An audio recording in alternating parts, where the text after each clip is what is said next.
श्री गणेशाय नमः। अथ श्री शिवगौरी स्तोत्रम्। श्रीनिपाशपुष्पसरपुण्ड्रचापकै करपङ्कजैकलितभक्तवाञ्छिताम् तरुणारुणारुणतनुं त्रिलोचनाम् ललितां भजे ललितचन्द्रचूलिकाम् ललिता विभूषितनिजाङ्गमूर्तये ललितेषु चापश्रेणिपाशपाणै उदयारुणद्युतिमुषे दयाजुषे मदनेश्वराय महते नमो नमः। अञ्चत्पञ्चशिखोच्चमञ्चनिकटे चक्रासनाध्यासिनीं सौन्दर्यस्य महीं नवाब्दवयसं गौरीं कुलालापिनीं मालापुष्पश्रेणीगुणाञ्चितकरां पूगप्रमाणस्तनीं बालां श्रीललिताम्बिकादुहितरं लीलासमुद्रां भजे। चिन्तामणिग्रहवराञ्चितशक्तिचक्र रक्षाकरं कलितकुङ्कुमरक्तवर्णं सौन्दर्यराशिवपुषं दशवर्षदेश्यं वन्दे कुमारमदनेश्वरमिन्दुमौलिम्।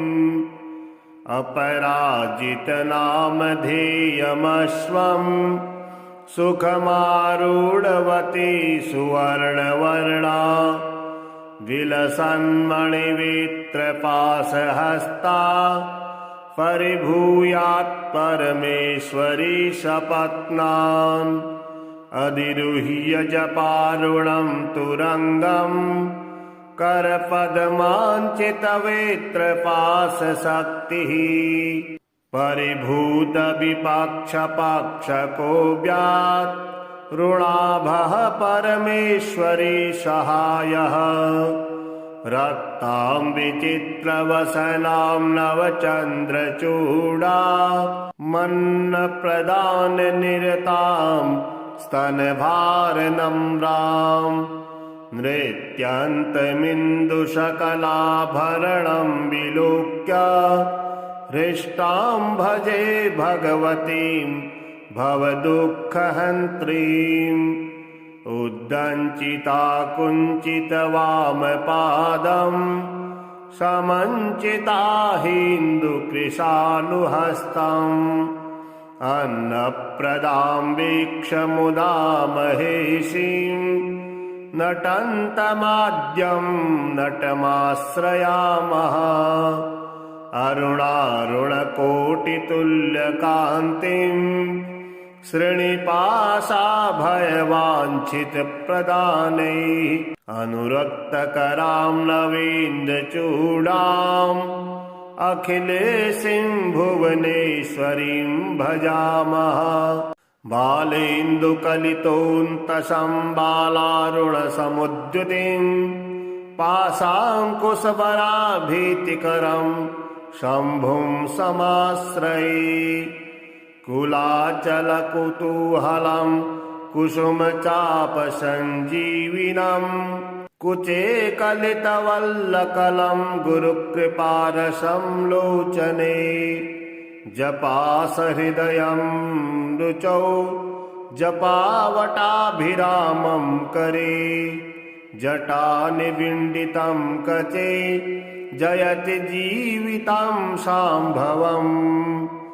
दत्तात्रेयं शिवं शान्तामिन्द्रनीलनिभं प्रभुम् आत्ममायारतं देव अवधूतं दिगम्बरं भस्मोद्दुलितसर्वाङ्गं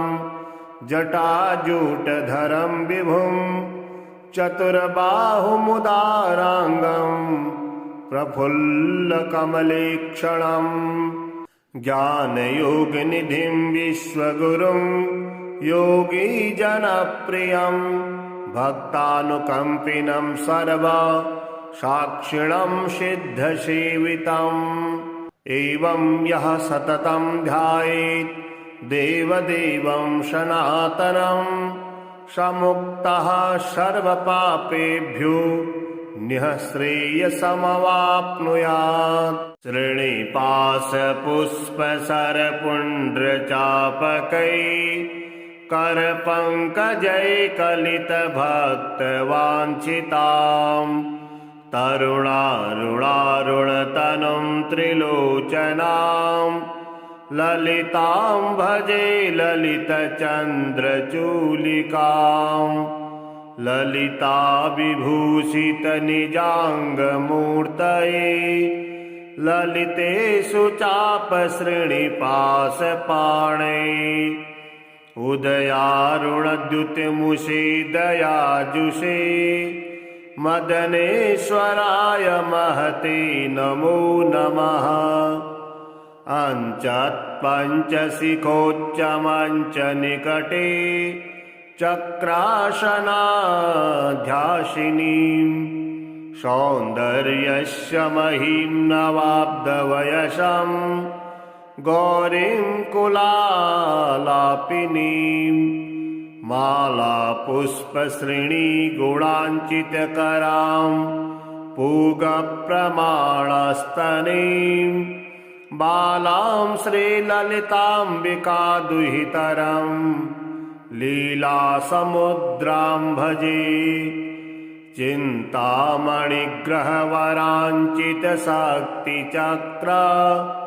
रक्षाकरं कलितकुङ्कुमरक्तवर्णं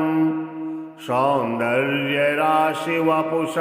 दशवर्षदेश्यं वन्दे कुमारमदनेश्वरमिन्दुमौलिम् अपराजितनामधेयमश्वं सुखमारूढवती सुवर्णवर्णा विलसन्मणिवित्रपाशहस्ता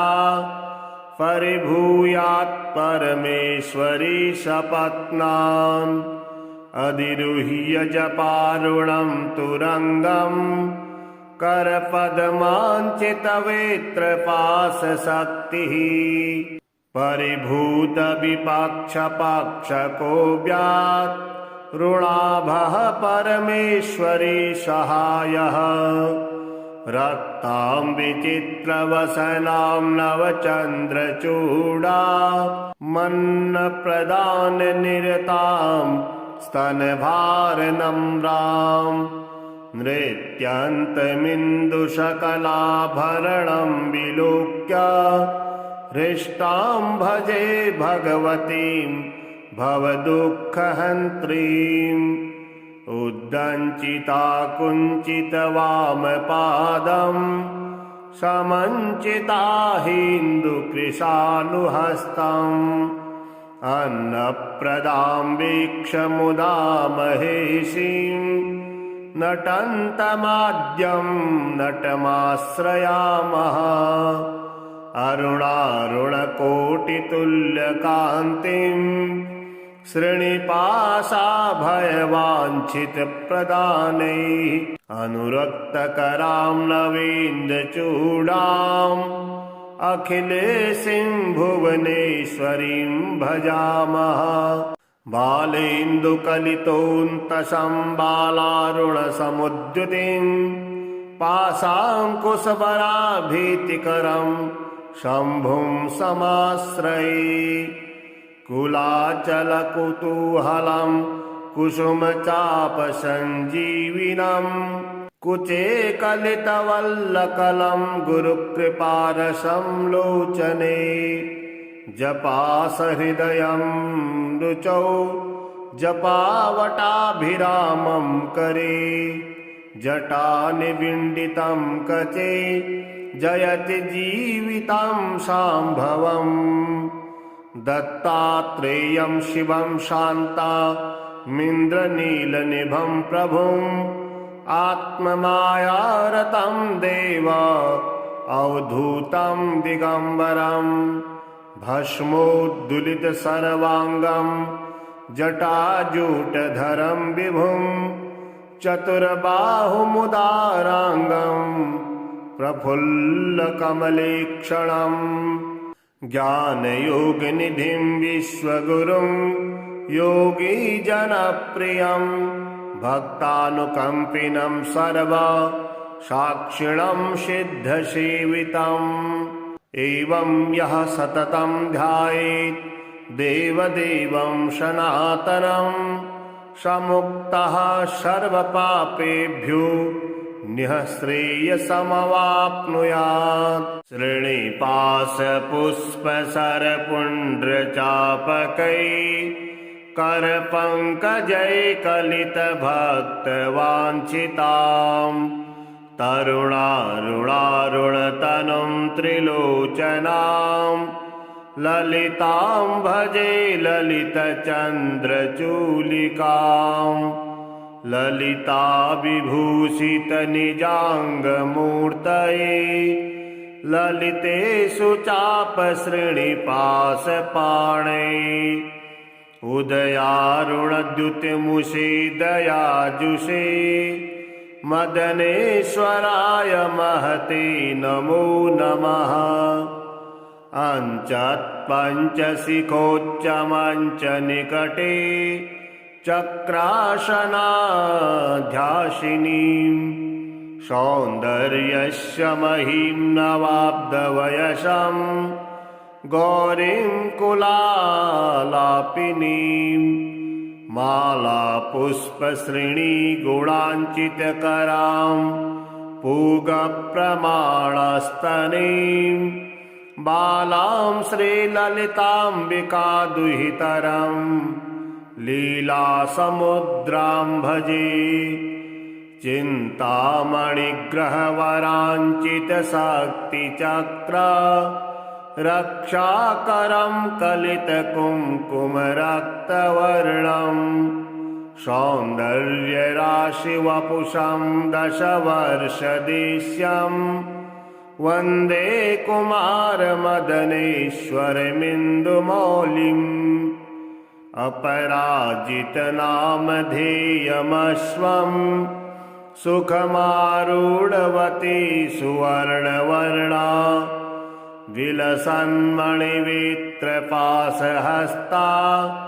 परिभूयात् परमेश्वरी सपत्नान् अधिरुह्य जपारुणं तुरङ्गं करपद्माञ्चितवेत्रपाशशक्तिः परिभूतविपक्षपाक्षको व्यात् ऋणाभः परमेश्वरी सहायः रक्तां विचित्रवसनां नवचन्द्रचूडा मन्नप्रदाननिरतां स्तनभारनम्रां नृत्यन्तमिन्दुशकलाभरणं विलोक्य हृष्टां भजे भगवतीं भवदुःखहन्त्रीम् उद्दञ्चिता कुञ्चितवामपादं समञ्चिता हिन्दुकृशानुहस्तम् अन्नप्रदां वीक्ष्य महेशीं नटन्तमाद्यं नटमाश्रयामः अरुणारुणकोटितुल्यकान्तिं श्रीनिवासाभयवाञ्छितप्रदानैः अनुरक्तकरां नवीन्द्रचूडाम् अखिलेशीं भुवनेश्वरीं भजामः बालेन्दुकलितोऽन्तसं बालारुणसमुद्युतिं पाशाङ्कुशवराभीतिकरं शम्भुं समाश्रये कुलाचलकुतूहलं कुसुमचापसञ्जीविनं कुचे कलितवल्लकलं गुरुकृपारसं लोचने जपासहृदयं रुचौ जपावटाभिरामं करे जटानिविण्डितं कचे जयति जीवितं शाम्भवम् दत्तात्रेयं शिवं शान्तामिन्द्रनीलनिभं प्रभुम् आत्ममायारतं देव अवधूतं दिगम्बरम् भस्मोद्दुलितसर्वाङ्गं जटाजूटधरं विभुं चतुर्बाहुमुदाराङ्गं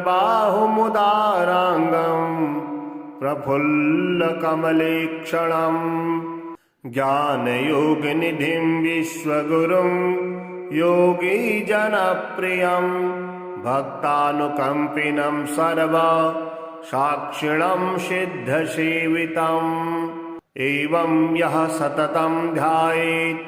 देवदेवं सनातनं समुक्तः सर्वपापेभ्यो निःश्रेयसमवाप्नुयात्। श्रीनिवासपुष्पसरपुण्ड्रचापकैः करपङ्कजैकलितभक्तवाञ्छिताम् तरुणारुणारुणतनुं त्रिलोचनां ललितां भजे ललितचन्द्रचूलिकाम् ललिता विभूषितनिजाङ्गमूर्तये ललितेषु चापश्रेणिपाशपाणै उदयारुणद्युतिमुषे दयाजुषे मदनेश्वराय महते नमो नमः। अञ्चत्पञ्चशिखोच्चमञ्चनिकटे चक्रासनाध्यासिनीं सौन्दर्यस्य महीं नवाब्दवयसं गौरीं कुलालापिनीं मालापुष्पश्रेणीगुणाञ्चितकरां पूगप्रमाणस्तनीं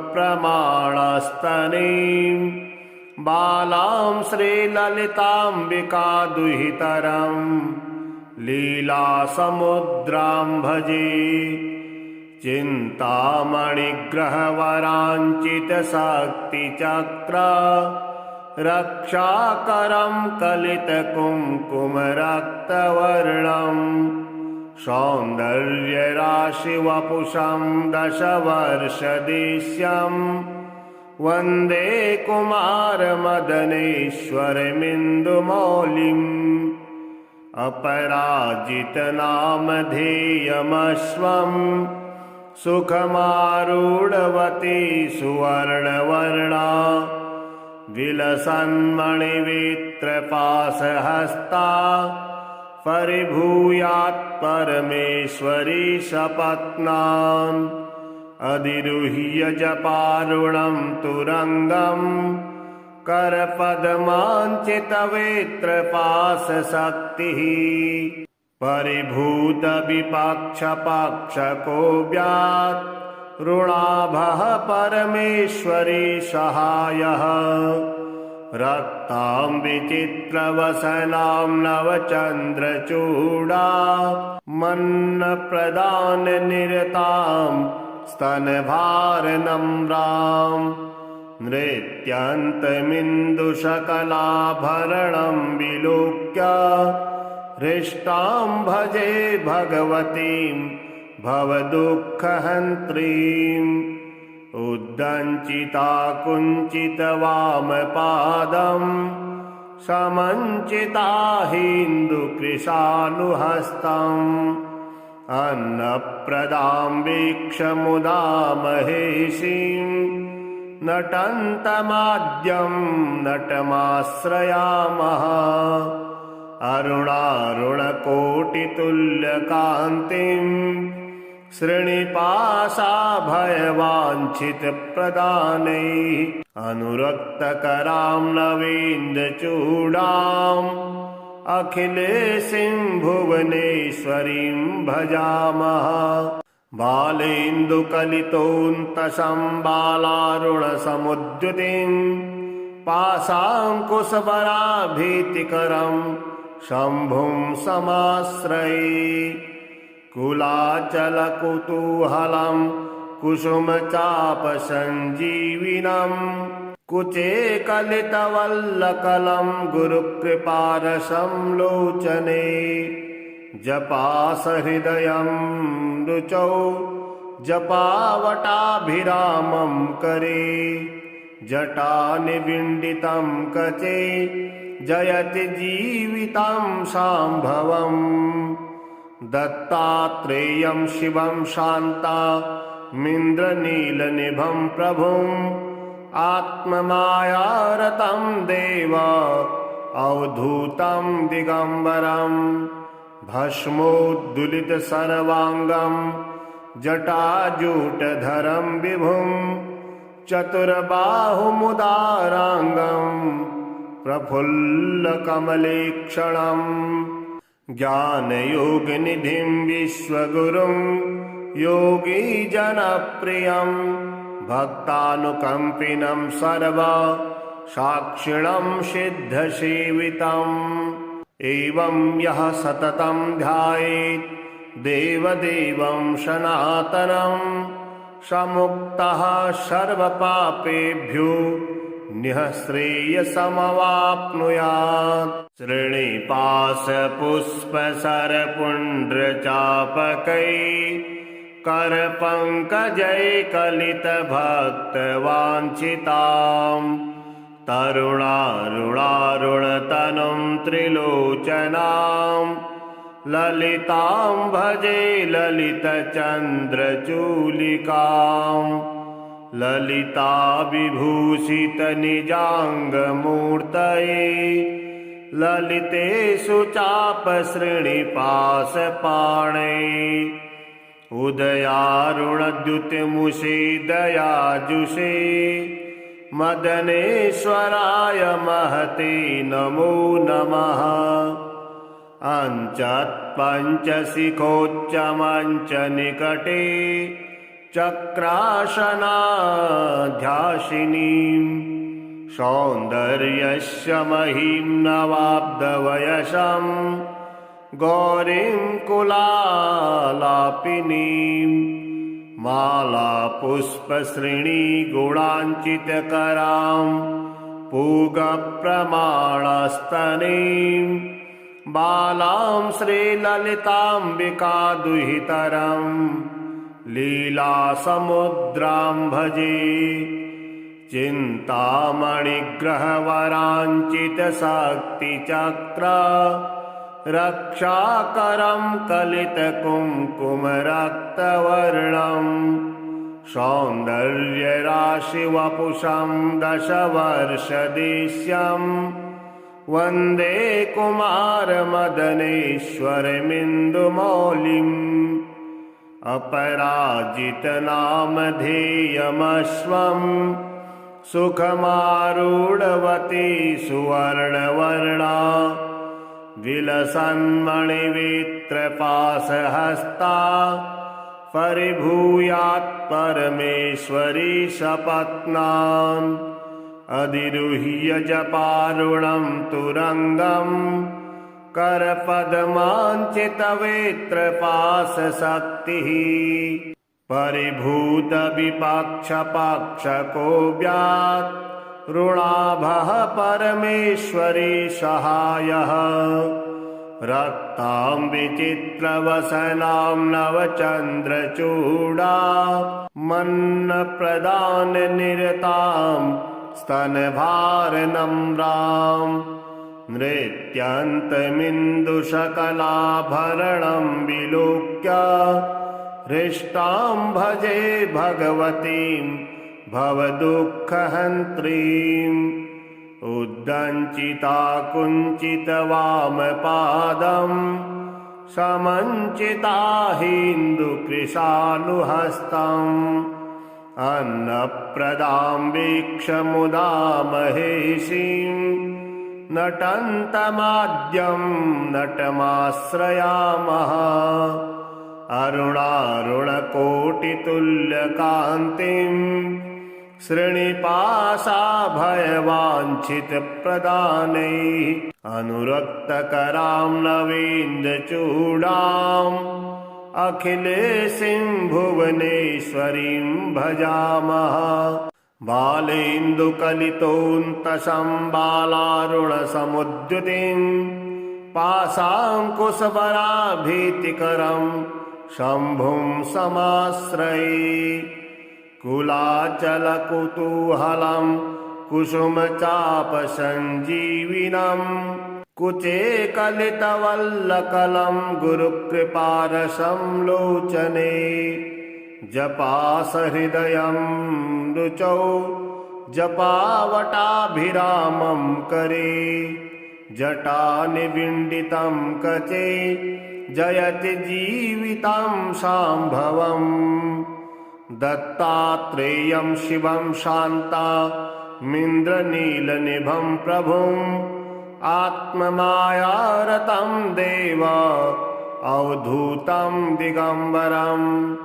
भस्मोद्दुलितसर्वाङ्गं जटाजूटधरं विभुं चतुर्बाहुमुदाराङ्गं प्रफुल्लकमलेक्षणम् ज्ञानयोगनिधिं विश्वगुरुं योगीजनप्रियं भक्तानुकम्पिनं सर्वसाक्षिणं सिद्धसेवितम् एवं यः सततं ध्यायेत् देवदेवं सनातनं समुक्तः सर्वपापेभ्यो निःश्रेयसमवाप्नुयात् श्रीनिपाशपुष्पसरपुण्ड्रचापकैः करपङ्कजैकलितभक्तवाञ्छितां तरुणारुणारुणतनुं त्रिलोचनां ललितां भजे ललितचन्द्रचूलिकाम् ललिता विभूषितनिजाङ्गमूर्तये ललितेषु चापश्रेणिपाशपाणे उदयारुणद्युतिमुषे दयाजुषे मदनेश्वराय महते नमो नमः अञ्चत्पञ्चशिखोच्चमञ्चनिकटे चक्रासनाध्यासिनीं सौन्दर्यस्य महीं नवाब्दवयसं गौरीं कुलालापिनीं मालापुष्पश्रेणीगुणाञ्चितकरां पूगप्रमाणस्तनीं बालां श्रीललिताम्बिकादुहितरं लीलासमुद्रां भजे चिन्तामणिग्रहवराञ्चितशक्तिचक्र रक्षाकरं कलितकुङ्कुमरक्तवर्णं सौन्दर्यराशिवपुषं दशवर्षदेश्यं वन्दे कुमारमदनेश्वरमिन्दुमौलिम् अपराजितनामधेयमश्वं सुखमारूढवती सुवर्णवर्णा विलसन्मणिवित्रपाशहस्ता परिभूयात् परमेश्वरी सपत्नान् अधिरुह्य जपारुणं तुरङ्गं करपद्माञ्चितवेत्रपाशशक्तिः परिभूतविपक्षपाक्षको व्यात् ऋणाभः परमेश्वरी सहायः रक्तां विचित्रवसनां नवचन्द्रचूडा मन्नप्रदाननिरतां स्तनभारनम्रां नृत्यन्तमिन्दुशकलाभरणं विलोक्य हृष्टां भजे भगवतीं भवदुःखहन्त्रीम् उद्दञ्चिता कुञ्चितवामपादं समञ्चिता हिन्दुकृशानुहस्तम् अन्नप्रदां वीक्ष्य महेशीं नटन्तमाद्यं नटमाश्रयामः अरुणारुणकोटितुल्यकान्तिं श्रीनिपाशाभयवाञ्छितप्रदानैः अनुरक्तकरां नवीन्द्रचूडाम् अखिलेशीं भुवनेश्वरीं भजामः बालेन्दुकलितोऽन्तसंबालारुणसमुद्युतिं पाशाङ्कुशबराभीतिकरं शम्भुं समाश्रये कुलाचलकुतूहलं कुसुमचापसञ्जीविनम् कुचे कलितवल्लकलं गुरुकृपारसं लोचने जपासहृदयं रुचौ जपावटाभिरामं करे जटानिबिण्डितं कचे जयति जीवितं शाम्भवम् दत्तात्रेयं शिवं शान्तामिन्द्रनीलनिभं प्रभुम् आत्ममायारतं देव अवधूतं दिगम्बरं भस्मोद्दुलितसर्वाङ्गं जटाजूटधरं विभुं चतुर्बाहुमुदाराङ्गं प्रफुल्लकमलेक्षणं ज्ञानयोगनिधिं विश्वगुरुं योगीजनप्रियं भक्तानुकम्पिनं सर्वा साक्षिणं सिद्धसेवितम् एवं यः सततं ध्यायेत् देवदेवं सनातनं समुक्तः सर्वपापेभ्यो निःश्रेयसमवाप्नुयात् श्रीनिवासपुष्पसरपुण्ड्रचापकैः करपङ्कजैकलितभक्तवाञ्छिताम् तरुणारुणारुणतनुं त्रिलोचनां ललितां भजे ललितचन्द्रचूलिकाम् ललिता विभूषितनिजाङ्गमूर्तये ललितेषु चापश्रेणिपाशपाणै उदयारुणद्युतिमुषे दयाजुषे मदनेश्वराय महते नमो नमः अञ्चत्पञ्चशिखोच्चमञ्चनिकटे चक्रासनाध्यासिनीं सौन्दर्यस्य महीं नवाब्दवयसं गौरीं कुलालापिनीं मालापुष्पश्रेणीगुणाञ्चितकरां पूगप्रमाणस्तनीं बालां श्रीललिताम्बिकादुहितरं लीलासमुद्रां भजे चिन्तामणिग्रहवराञ्चितशक्तिचक्र रक्षाकरं कलितकुङ्कुमरक्तवर्णं सौन्दर्यराशिवपुषं दशवर्षदेश्यं वन्दे कुमारमदनेश्वरमिन्दुमौलिम्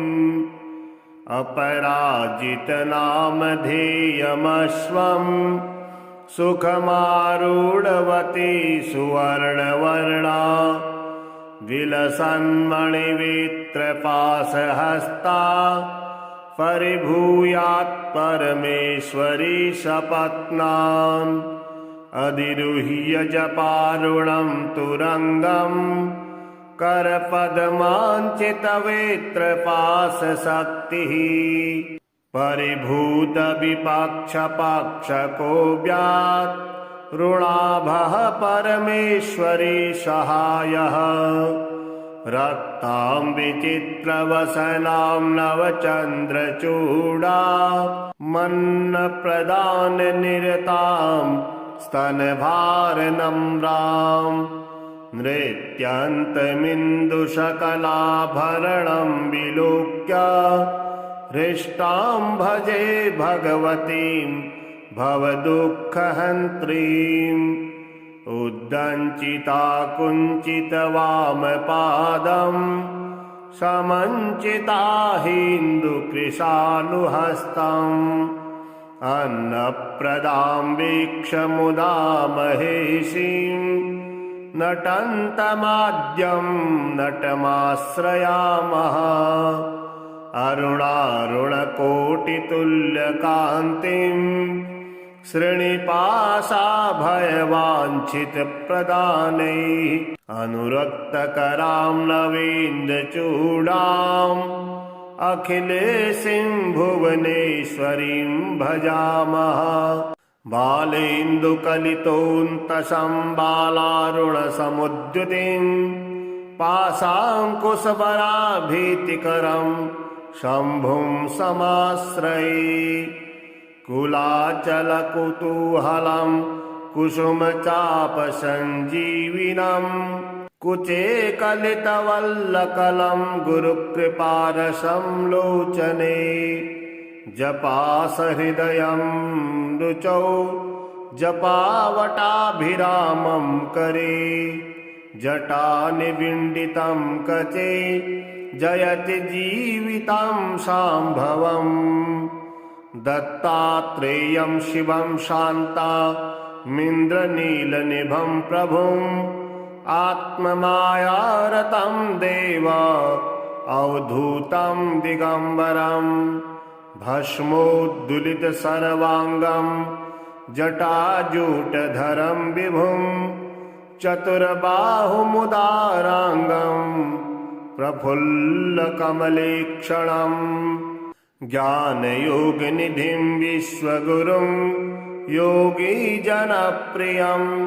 भक्तानुकम्पिनं सर्वा साक्षिणं सिद्धसेवितम् एवं यः सततं ध्यायेत् देवदेवं सनातनं समुक्तः सर्वपापेभ्यो निःश्रेयसमवाप्नुयात्।